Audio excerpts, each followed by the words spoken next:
habeenkii kingi Ojawa waa soo galay waxba kama harin Soomaali Maxameday wiilka dhalinyarada sida u jeedaan labada kiliyood baa fadhiyo finisha wiilka dhalinyarada loo kaco fadhiga loo kaco walaal adigu musqusha meesha u aadid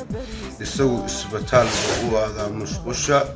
waxa laga safeeyaa mishiino intii lagu xiro kaadida laga safeeyaa walaal wiilka Soomaaliyeed ee dhalinyarada waqtigiisa soo galay imaamad baa u deganaa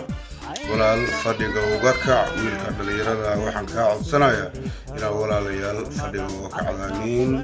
imaamadiisu deganaana waxba kama harin waa sideeda way waxba kama harin walaal fadhiga uga kac habeenkiisa garab istaag garabkiisa ka muuqo wiilka dhalinyarada waxa loo baahan yahay garabkiisa inaa ka muuqataan fadhiga uga kac wiilka dhalinyarada